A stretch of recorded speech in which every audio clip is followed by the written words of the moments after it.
অন্যান্য ৮-১০টা দিনের মতোই সগিরা মোর্শেদ তার মেয়েকে স্কুল থেকে আনার জন্য বাড়ি থেকে বের হয়েছেন। কিন্তু তিনি কি জানতেন এই বের হওয়া যে তার জীবনের শেষ বের হওয়া? কিছুক্ষণ পরে তাকে হত্যা করা হবে। 1989 সালের 25শে জুলাই ৮ বছরের মেয়ে সারাহাত সালমা বিকারুন্নেসা নুন স্কুল অ্যান্ড কলেজের ২য় শ্রেণীর ছাত্রী। তাকে আনার জন্য ঠিক বিকাল ৫টার দিকে তিনি রাজারবাগ মোড় থেকে ৪ টাকা রিক্সা ভাড়ায় রিক্সা চালক সালামকে ভাড়া করেন। সালাম মালিবাগের পেট্রোল পাম্পের যে রাস্তাটা গিয়েছে সে রাস্তা ধরে শান্তিনগরের মোড় দিয়ে ভিকারুন্নেসা নুন স্কুল অ্যান্ড কলেজে যেতে চেয়েছিলেন, কিন্তু এখানে সগিরা মোর্শেদ তাকে শর্টকাট যাওয়ার জন্য মৌচাকের গলি দিয়ে তাকে যেতে বলে। কথায় আছে না, মৃত্যু যেখানে লেখা থাকবে আপনাকে ঠিক সেখানেই যেতে হবে। সালাম মৌচাকের গলি পার হয়ে বিকারুন্নেসা নুন স্কুল কলেজের সামনের দিকে যেতেই হঠাৎ তাদের রিক্সার গতি থামিয়ে দেয় একটি মোটরসাইকেলের মধ্যে দুজন ছিনতাইকারী ছিল। এর মধ্যে একজন ছিনতাইকারী মোটরসাইকেল থেকে নেমে এসে সগিরা মোর্শেদের হাত থেকে ব্যাগ টানতে শুরু করে আর বাম হাতের চুরি ধরেও টানতে লাগে। ঠিক তখনই সগিরা মোর্শেদ একটি কথা বলে ওঠেন, আমি তোমাকে চিনি। আর আমি তোমাকে চিনি এই কথাটি কাল হয়ে দাঁড়ালো সগিরা মোর্শেদের। সাথে সাথে সেই লোকটি তার কোমর থেকে পিস্তল বের করে সগিরা মোর্শেদকে 2টি গুলি করে। একটি তার হাতে লাগে, আরেকটা গুলি তার বুকের মধ্যে লাগে। এখন কথা হলো, কে সেই লোক যাকে চিনে ফেলায় সগিরা মোর্শেদকে গুলি করা হলো? আসসালামু আলাইকুম প্রিয় দর্শক, আমি আসাদুজ্জামান। বিভিন্ন সময় আমি আমার চ্যানেলে মার্ডার এবং আনসলভ কেস নিয়ে আপনাদের সাথে আলোচনা করি। তবে আজকের এই কেসটি টোটালি ভিন্ন ধরনের, যা কিনা বাংলাদেশের ইতিহাসের আইন শৃঙ্খলাকে একটি প্রশ্নের মুখে ঠেলে দিয়েছিল। সগিরা মোর্শেদ কেসটি ৮-১০টা কেসের মতো ছিল না।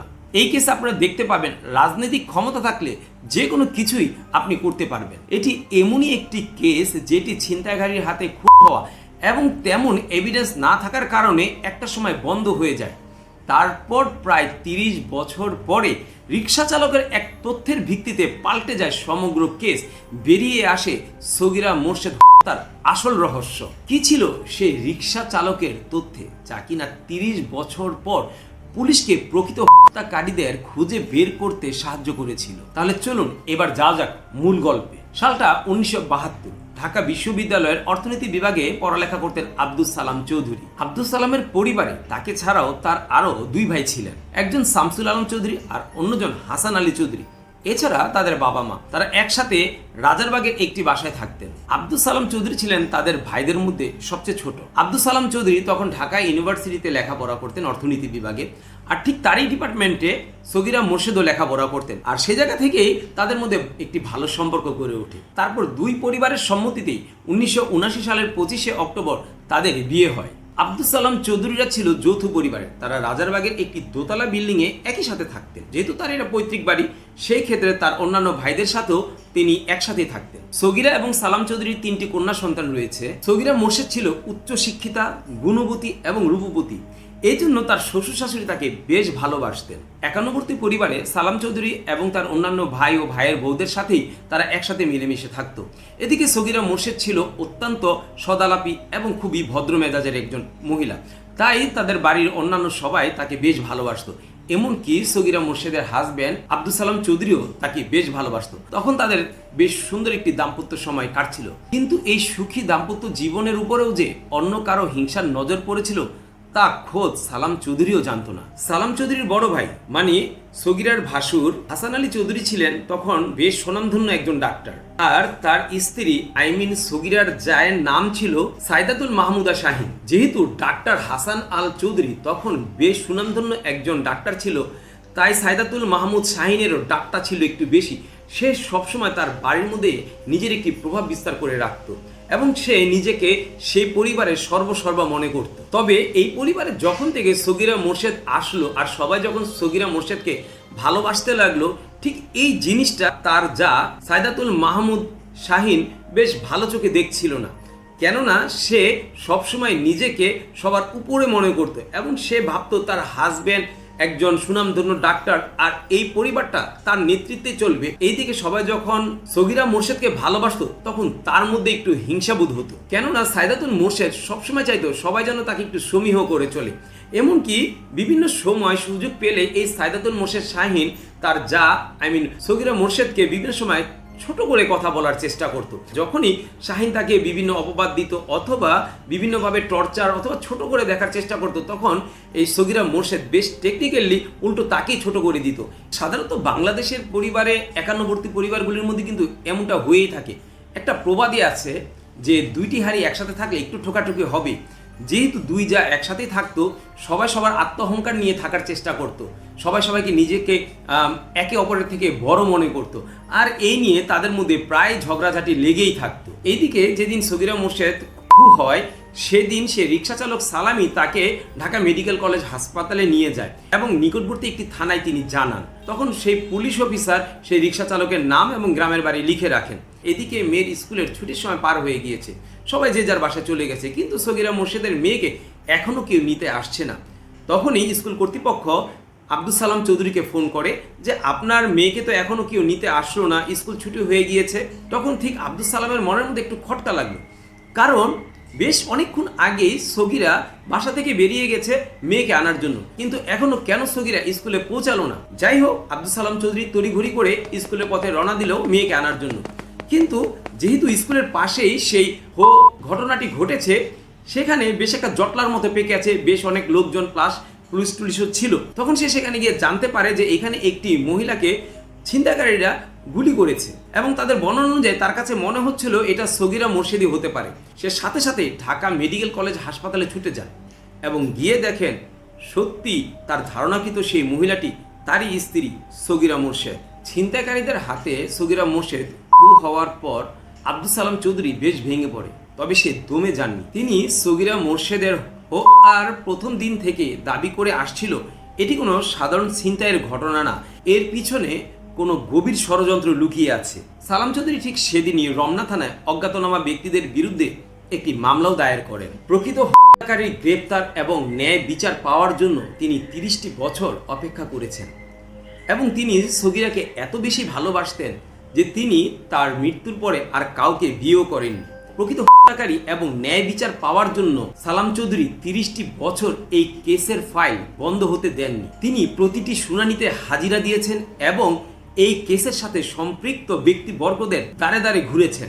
কিন্তু হঠাৎই 1991 সালের 17 জানুয়ারি এক রহস্যময় আদেশের মাধ্যমে হাইকোর্ট এই মামলার তদন্তের উপর স্থগিতাদেশ জারি করেন, স্টে অর্ডার দিয়ে দেন। পরবর্তীতে 30 বছর ডিবির একাধিক কর্মকর্তা এই কেসটিকে নিয়ে স্টাডি করতে গিয়েছেন, কিন্তু হঠাৎই কোনো এক রহস্যময় সুতার টানে এই কেসটি বারবার ধামাচাপা পড়ে গিয়েছে। একটি চাঞ্চল্যকর হত্যা মামলা 30টি বছর শুধু কোল্ড স্টোরে পড়ে রইল, যা কিনা বাংলাদেশের বিচার ব্যবস্থার ইতিহাসে এক অন্যতম ব্যর্থতা হিসেবে গণ্য করা হয়। কিন্তু থেমে থাকেনি সগিরা মোর্শেদের স্বামী।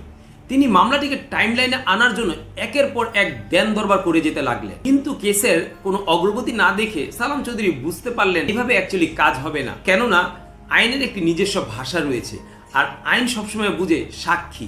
যদি এই কেসের এমন কোনো সাক্ষী বা প্রমাণ পুলিশের হাতে দেওয়া যায়, তাহলে সেই ইস্যু ধরেই হয়তোবা এই সগিরা মোর্শেদ আর কেসটিকে আবার টাইমলাইনে আনা যাবে।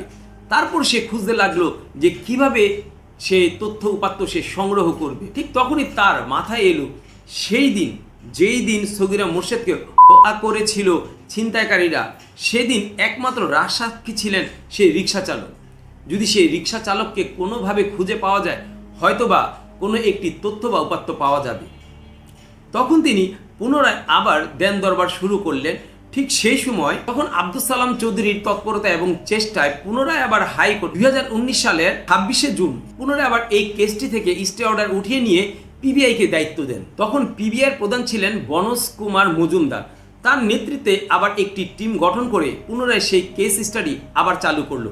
কিন্তু 30 বছরে এই কেসের সকল তথ্য উপাত্ত গায়েব হয়ে গিয়েছে। যেখানে যে কোনো কেসের তথ্য উপাত্ত অনেক বছর দূরেই থাকে, কিন্তু সগিরা মোর্শেদের কেসের বেলায় তার উল্টোটা ঘটেছে। পিবিআই যখন এই কেসটিকে পুনরায় আবার আমলে আনলো, তখন তারা নথিপত্র ঘাটতে গিয়ে দেখলো এই কেসের সাথে সংশ্লিষ্ট কোনো নথিপত্রে তাদের হাতে নেই। তখন তারা একটি বিপাকে পড়ে গেল। এইদিকে সগিরা মোর্শেদের স্বামী তাদেরকে বলল এই কেসের রাজসাক্ষী হতে পারে সেই রিক্সা চালক, যদি সেই রিক্সা চালককে খুঁজে পাওয়া যায়। তখনই পিবিআইয়ের মাথায় আসলো যে আসলে এই কেসটির সাথে একদম ওতপ্রোতভাবে জড়িত ছিল সেই রিক্সা চালক। যদি এই রিক্সা চালককে খুঁজে পাওয়া যায় তাহলে হয়তোবা এই কেসের একটি সুরাহ করা যাবে, কিন্তু এটি ছিল বেশ চ্যালেঞ্জিং। 2019 সালের জরিপে দেখা যায় ঢাকায় প্রায় 2.5 কোটি মানুষ বাস করে, আর এই 2.5 কোটি মানুষের ভিড়ে একজন রিক্সা চালক, আপনারা বুঝতেই পারতেছেন যে কি বড় চ্যালেঞ্জিং ছিল।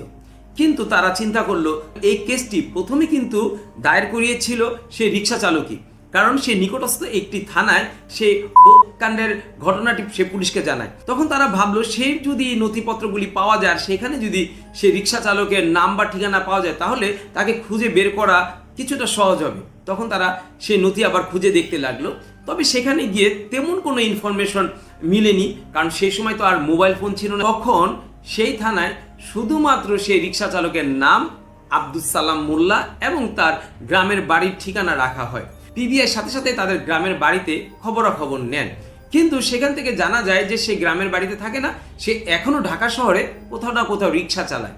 তার একজ্যাক্ট কোনো লোকেশন না পেয়ে পিবিআই এদিকে হতাশ হয়ে যায়। পিবিআইয়ের মাথার মধ্যে চলে আসলো আরেকটি চিন্তা, বিশাল এই ঢাকা শহরে হাজার হাজার রিক্সার বেস কোথায় খুঁজবে আর কোথা থেকে তারা শুরু করবে। তখনই তারা প্ল্যান করলো যে যেহেতু তখন সে রিক্সা চালক এই মালিবাগ বা রাজারবাগ এলাকায় দিয়েই খ্যাপ মারতো, তাহলে হয়তো বা এই আশেপাশে কোনো এক রিক্সার গ্যারেজে খবর নিলে পাওয়া যেতে পারে। তারপরে প্রয়োজনে ধাপে ধাপে তারা ঢাকার প্রত্যেকটি রিক্সার গ্যারেজে তার খবর নিবে। তো এইভাবে তারা স্টার্ট করলো যে রাজারবাগ, মালিবাগ এবং সিদ্ধেশ্বরী এলাকার যেসব রিক্সার গ্যারেজগুলি আছে সেসব জায়গায় তারা খোঁজ করবে। এভাবে তারা চিরুনি অভিযান শুরু করলো ঢাকার বিভিন্ন রিক্সার গ্যারেজে। প্রায় কয়েক মাস চলে যাওয়ার পর তার কোনো হদিশই পাওয়া যাচ্ছিল না। আর এইদিকে সে রিক্সা চালক তো আর আগের মতো নেই। যখন সগিরা মোর্শেদকে করা হয়েছিল তখন তার বয়স ছিল কম, এখন অবশ্যই সে বয়োবৃদ্ধ হয়ে গিয়েছে। তাই পিবিআই যেই সব প্রবীণ রিক্সা চালক আছে তাদেরকে খুঁজতে লাগলো। তো যাই হোক, একটা সময় এই রিক্সা চালকের হদিস পাওয়া গেলে একটি গ্যারেজে, যদিও সেই গ্যারেজে সে রিক্সা চালায় না, তবে সেখানকার এক প্রবীণ রিক্সা চালক সে জানালো যে সেই সময় সগিরা মোর্শেদকে যখন হত্যা করেছিল সেই রিক্সা চালক একটি দোকানে প্রায় আড্ডা দিতে আসে, সেখানে সে চাটা খায়। তখনই পিবিআই সাথে সাথে সেই দোকানে সন্ধান চালায় এবং ভাগ্যবশত সেদিন সে রিক্সা চালক আব্দুস সালাম মোল্লা সে উপস্থিত ছিল। তখন আব্দুস সালাম মোল্লাকে তারা জিজ্ঞাসাবাদ করাতে বেরিয়ে আসে 30 বছর ধরে ছিনতাইয়ের নামের যে মিথ্যা নাটকটি রটিয়ে এই কেসটিকে দমিয়ে রাখা হয়েছিল তার প্রকৃত সত্য। এবার আমরা জানবো এই প্রকৃত সত্যটি কি। এবার শুরু হলো পিবিআইয়ের পরবর্তী অধ্যায়। 56 বছর বয়সী আব্দুস সালাম মোল্লার তথ্য অনুযায়ী সেদিন সগিরা মোর্শেদের সাথে কি ঘটেছিল। তখন আব্দুস সালাম মোল্লা তাদের জানায় সেই দিন একটি মোটরসাইকেল তাদের গতিরোধ করে এবং সেই মোটরসাইকেল থেকে একজন ব্যক্তি এসে সগিরা মোর্শেদের ব্যাগ ও হাতের চুড়ি ধরে টানাটানি করছিল। তখন সগিরা মোর্শেদ তাদের দুজনের মধ্যে একজনকে চিনে ফেলে এবং চিনে গিয়ে বলে যে আমি তোমাকে চিনি। তবে তার আগে সগিরা মোর্শেদ একটি নাম বলেছিল, সে নামটি ছিল রেজওয়ান। সগিরা মোর্শেদ বলছিল, রেজওয়ান আমি তো তোমাকে চিনি, তুমি এখানে কি করছো আর কেনই বা এরকম করছো। ঠিক তখনই যে লোকটি সগিরার হাত থেকে ব্যাগ টানছিল সেই লোকটি তার কোমর থেকে একটি বন্দুক বের করে সগিরাকে গুলি করে। এখন নিশ্চয়ই আপনাদের জানতে ইচ্ছে করছে এই রেজওয়ান কে। এই রেজওয়ান হচ্ছে সগিরা মোর্শেদের যা সাইদাতুল মাহমুদা শাহিনের ছোট ভাই আনাস মাহমুদ রেজওয়ান। রিক্সা চালকের তথ্যের ভিত্তিতে পিবিআই তাৎক্ষণিকভাবে সেই আনাস মাহমুদ রেজওয়ানকে রামপুরার একটি বাড়ি থেকে গ্রেফতার করে। গ্রেফতারের পর যখন পিবিআই তাকে জিজ্ঞাসাবাদ শুরু করে তখন রেজওয়ান আরও 2টি ব্যক্তির নাম বলে। এই 2জন ব্যক্তিকে তা অবশ্যই আমরা দেখব, তবে তার আগে প্রিয় দর্শক আপনাদের একটি প্রশ্ন করি, সগিরা মোর্শেদের কি অপরাধ ছিল, কেন তাকে করা হলো? প্রশ্নের উত্তরটি আমি আপনাদের দিচ্ছি। সগিরা মোর্শেদ উচ্চশিক্ষিতা ছিল, দেখতে সুন্দরী ছিল এবং বেশ গুণবতী ছিল, যার দরুন পরিবারের সবাই তাকে অনেক ভালোবাসত। আর এইটাই সহ্য হচ্ছিল না তার যা সাইদাতুল মাহমুদা শাহিনের। দেখেন, বাংলাদেশের প্রতিটি পরিবারে কিন্তু এরকম অনেক রকমের ঘটনা ঘটে যে একজন আরেকজনকে সহ্য করতে পারে না। তার মানে এই না যে তাকে হত্যা করে ফেলা হবে। আসলে পৃথিবীতে প্রত্যেকটি মানুষই বিভিন্ন বৈশিষ্ট্য, বিভিন্ন গুণ নিয়ে জন্মগ্রহণ করে, যার যার গুণ তার তার কাছে। অথচ এই তুচ্ছ হিংসাকে কেন্দ্র করে এই সগিরা মোর্শেদের হত্যাকাণ্ড ঘটেছে। মাহমুদা শাহিন এবং তার ডাক্তার স্বামী মিলেই এই হত্যাকাণ্ডের একটি ছক কষেন। তাদের প্ল্যানটা ছিল এরকম যে তারা সগিরা মোর্শেদকে একটি শিক্ষা দিবে। যেহেতু পেশায় হাসান আলী চৌধুরী একজন ডাক্তার ছিল, তাই তার কাছে অনেক রকমেরই পেশেন্ট আসতো। এর মধ্যে একজন পেশেন্ট ছিল মারুফ রেজা, যার সাথে আলী হাসান চৌধুরীর বেশ ভালো একটি সম্পর্ক ছিল। আর হাসান আলী চৌধুরী আগে থেকে জানতো এই মারুফ রেজা একটু সন্ত্রাস টাইপের লোক। সেজন্য সে একদিন এই মারুফ রেজাকে তার পুরো ঘটনাটি খুলে বলে এবং তাকে বলে যে সগিরা মোর্শেদ যেদিন বাড়ি থেকে মেয়েকে অথবা অন্য কোনো কাজে বাইরে যাবে, তখন যাতে সগিরা মোর্শেদের উপরে তারা হামলা চালায়। তখন মারুফ রেজা বলে, ঠিক আছে, এই কাজ আমি করে দিব, কিন্তু এই জন্য তাকে 25,000 টাকা দিতে হবে। আপনারা হয়তো বা ভাবতে পারেন মাত্র 25,000 টাকার বিনিময়ে একটি হত্যাকাণ্ড। ভাই, এখন 2026, হয়তো বা ভাবতে পারেন মাত্র 25,000 টাকা, কিন্তু সেই সময়টা ছিল 1979। তখন 25,000 টাকার অনেক দাম ছিল। বাংলাদেশ ব্যাংকের জরিপে দেখা যায় সেই সময়কার 25,000 টাকার ভ্যালু আজকের টাকায় গণলে প্রায় 6,19,000 টাকার মতো হবে। তো যাই হোক, তাদের মধ্যে এরকম একটা কন্টাক্ট হলো যে তারা 25,000 টাকার বিনিময়ে সগিরা মোর্শেদকে হত্যা করবে। কিন্তু কথা হলো, এই মারুফ রেজা তো আর সগিরাকে চিনে না, এই সগিরাকে কে চিনিয়ে দিবে? আর তখন তো মোবাইল ফোন অ্যাভেলেবেল ছিল না যে মোবাইল ফোনের মধ্যে সগিরা মোর্শেদের একটি ছবি আছে, সেটা মারুফকে দেখিয়ে দিবে যে এই ভদ্র মহিলাকে তুমি হত্যা করবে। এই জন্য মারুফকে সেই সগিরা মোর্শেদকে চিনিয়ে দেওয়ার জন্য তারই শালা, তার স্ত্রীর ছোট ভাই রেজওয়ানকে তার সাথে পাঠাবে। তো তারা সবাই মিলে একটা প্ল্যান করে, হাসান আলী চৌধুরী এবং তার স্ত্রী মাহমুদা শাহিন এবং তার শ্যালক রেজওয়ান এবং মারুফ রেজা। সগিরা মোর্শেদ যেদিন বাড়ি থেকে তার মেয়েকে আনার জন্য বের হবে, সেদিন বাইকে করে তাকে পথরোধ করবে এবং বাইকে বসা থাকবে হচ্ছে তার শালা রেজওয়ান, আর যে ঘটনাটি ঘটাবে সে মারুফ রেজা। এইটা কাইন্ড অফ যাতে দেখতে দেখা যায় যে ছিনতাইয়ের মতো, তারা তার হাত থেকে ছিনতাইয়ের জন্য ব্যাগ বা বিভিন্ন জিনিস টানাটানি করবে, একটা সময় গুলি করে তারা পালিয়ে যাবে, যাতে সবাই বুঝতে পারে যে এটি একটি ছিনতাইয়ের ঘটনা। এখন হয়তো বা আপনাদের মনে প্রশ্ন জাগতে পারে, এই মারুফ রেজা কে? প্রিয় দর্শক, প্রথমেই কিন্তু আমি বারবার বলেছি, কোনো এক অদৃশ্য সুতার টানে এই কেসটি প্রায় থেমে যেত। তার পিছনেই কাজ করছিল এই মারুফ রেজার ক্ষমতা। আমি কিন্তু আপনাদের এও বলেছি যে বাংলাদেশে যাদের পলিটিক্যাল পাওয়ার আছে তারা চাইলে যে কোনো কিছুই করতে পারে। তারই কিন্তু এক বাস্তব উদাহরণ এই সগিরা মোর্শেদ কেসটি। এখানে মারুফ রেজা হচ্ছে তৎকালীন স্বরাষ্ট্রমন্ত্রীর ভাগিনা। যখনই এই কেসটি আমলে আসতো হাইকোর্ট বা আদালতের, তখনই এই মারুফ রেজা তার মামার পাওয়ার খাটিয়ে সে কেসটিকে বারবার থামিয়ে দিত। অবশেষে 2024 সালে 13ই মার্চ, প্রায় 35 বছর পর এই কেসটির রায় ঘোষণা করা হয়। রায়ে সরাসরি জড়িত থাকার কারণে মারুফ রেজা ও রেজওয়ান মাহমুদকে যাবজ্জীবন কারাদণ্ড দেওয়া হয়। অন্যদিকে পর্যাপ্ত তথ্য প্রমাণ না থাকার কারণে প্রকৃত আসামি ডাক্তার হাসান আলী চৌধুরী এবং তার স্ত্রী মাহমুদা শাহিন এই কেস থেকে বেকসুর খালাস পেয়ে যায়। তবে শেষ তথ্য পাওয়া পর্যন্ত আমি যতটুকু জেনেছি, সগিরা মোর্শেদের স্বামী আব্দুল সালাম চৌধুরী এবং তার মেয়ে পুনরায় আবার এই কেসটিকে সত্যিকারের যে আসামি ডাক্তার হাসান আলী চৌধুরী এবং মাহমুদা শাহিনকে যাতে আবার পুনরায় বিচারের আওতায় আনা যায়, এই জন্য তারা বিভিন্ন রকমের চেষ্টা করছে। হয়তোবা কোনো একদিন এই কেসটি আসার আলো দেখবে, প্রকৃত আসামি গ্রেপ্তার হবে। কিন্তু 35টি বছর একটি ফ্যামিলির উপর দিয়ে যা গিয়েছে তা কি ফিরে দেওয়া সম্ভব হবে? কখনোই না। কারণ একজন স্বামী হারিয়েছে তার স্ত্রীকে, 3টি কন্যা হারিয়েছে তার মাকে, শুধুমাত্র একটু পারিবারিক হিংসাকে কেন্দ্র করে। এই হিংসা যে কত খারাপ হতে পারে তা এই সগিরা মোর্শেদ কেসটি জ্বলন্ত উদাহরণ। প্রিয় দর্শক, ভিডিওটি ভালো লাগলে অবশ্যই লাইক, কমেন্ট, শেয়ার করবেন।